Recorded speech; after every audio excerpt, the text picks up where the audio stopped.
हिम्मत कैसे हुई मेरी बीवी को प्रपोज करने की? आज मैं तुझे नहीं छोड़ूंगा। नक्श प्लीज यहाँ तमाशा मत करो, छोड़ो उसे। हाथ किस पे उठाया तूने? अपनी औकात भूल गया क्या? पूछ अपनी बीवी से, तुझसे प्यार करती भी है क्या? वो मुझसे प्यार करती है या नहीं उससे फर्क नहीं पड़ता, मैं उससे बहुत प्यार करता हूँ। नक्श हाथ जोड़ रही हूँ, प्लीज प्लीज मेरे लिए छोड़ दो विहान को।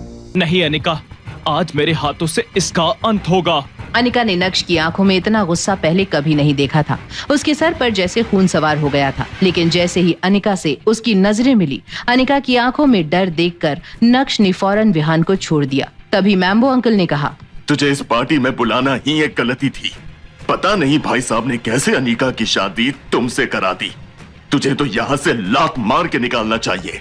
सही कहा, बिल्कुल वैसे ही मैम्बो अंकल जैसे भानुशाली ग्रुप के ऑफिस से आपको निकाला गया था। अच्छा, तो तुझे वहाँ के बारे में भी पता है? नक्श बहुत सह लिया तुझे, अब और नहीं। सॉरी मैम्बो अंकल, नक्श का वो मतलब नहीं था। रहने दो अनिका, कोई एक्सप्लेनेशन देने की जरूरत नहीं है। तुम्हारे ये मैम्बो अंकल पैसे के पीछे पागल हैं। मैम्बो अंकल के गुस्से का घड़ा भर चुका था। नक्श आगे कुछ कहता कि तभी मैम्बो अंकल ने एक जोरदार मुक्का नक्श की ओर घुमाया। मुक्का चेहरे तक पहुंचता कि तभी नक्श ने बड़ी आसानी से उनका हाथ हवा में ही पकड़ लिया। विहान, तुम्हारे प्यार का भूत उतर गया या मैं और उतारूं? ये सब क्या बदतमीजी है नक्श? गेस्ट को डरा धमका कर भगा रहे हो। माफ कीजिएगा दादी जी, पर इन सब की जिम्मेदार आप भी हैं। ये जानते हुए कि अनिका मेरी पत्नी है, आपने विहान या मैम्बो अंकल को रोकने की कोशिश तक नहीं की, उल्टा स्टेज पर खड़ी होकर तमाशा देख रही थी।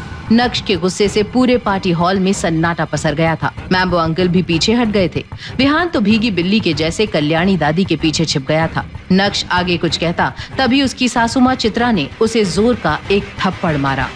बदतमीज, तुम्हारी हिम्मत कैसे हुई मम्मी जी से ऐसे बात करने की? तुझे हम यहाँ लेकर आए और तू हमारी ही इज्जत हवा में उछाल रहा है। तू शायद भूल गया है। ठीक कहा मम्मी जी आपने। मुझे लगा था कि एक दिन शायद आप लोग मेरी अहमियत समझोगे, पर अब और नहीं। आज से मेरा और जावेरी खानदान का कोई लेना देना नहीं। जा रहा हूँ मैं, और अब तभी लौटूंगा जब कल्याणी देवी मुझसे माफी मांगेगी।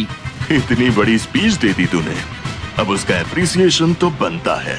पीछे देख अपने नक्श, आज तेरी सारी अकड़ ना निकालती तो मेरा नाम भी नवीन जावेरी उर्फ मैम्बो नहीं। नक्श ने जैसे ही पीछे मुड़कर देखा, 50 से 60 आदमी हाथ में रॉड और चाकू लिए नक्श की ओर दौड़ते आ रहे थे। उनके पीछे से एक 50 से 55 साल का सफेद दाढ़ी और काले कुर्ते में एक आदमी शेर की तरह आ रहा था। उसकी मौजूदगी से सारे हॉल में खौफ की लहर दौड़ गई। इरफान भाई, इस शहर में आपके रहते हुए कभी किसी ने मुझे हाथ लगाने की कोशिश नहीं की, लेकिन आज मुझ पर हाथ उठाने की जुर्रत करी।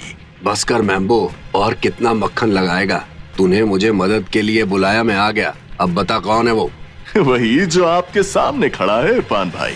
तू कहीं देखा देखा सा लगता है, पर अब किसी और को नहीं दिखेगा। तू गुजरात शहर में रहकर मुझे नहीं जानता क्या? हाँ, तुझे भी जानता हूँ और समझ सकता हूँ। ये तू नहीं, तेरी जवानी का खून उबाल मार रहा है। अब आपकी डायलॉग बाजी खत्म हो गई हो तो आगे क्या करना है वो बता दीजिए प्लीज। मुझे आप लोग के सामने बीन बजाने के अलावा और भी काम है। नक्श इससे आगे कुछ बोलता उसके पहले इरफान भाई का चाकू नक्श की गर्दन पर आ गया और वहाँ खड़े इरफान भाई के आदमी सिर्फ उनके इशारे का इंतजार कर रहे थे। ये सब देख रही अनिका और चित्रा सहम गई थी और वहीं मैम्बो अंकल की खुशी बढ़ती ही जा रही थी। क्या नक्श का ये एटीट्यूड डाल देगा उसकी जान को खतरे में? कैसे करेगा नक्श इतने लोगों का अकेले सामना? क्या इस हादसे के बाद बढ़ जाएगा अनिका के दिल में नक्श के लिए प्यार या बढ़ेगी दूरियां? ये जानने के लिए देखिए अगला एपिसोड सिर्फ पॉकेट एफएम के YouTube चैनल पर, और इंस्टा एम्पायर के सारे एपिसोड्स को सुनने के लिए डिस्क्रिप्शन में दी गई लिंक से डाउनलोड कीजिए पॉकेट एफएम ऐप।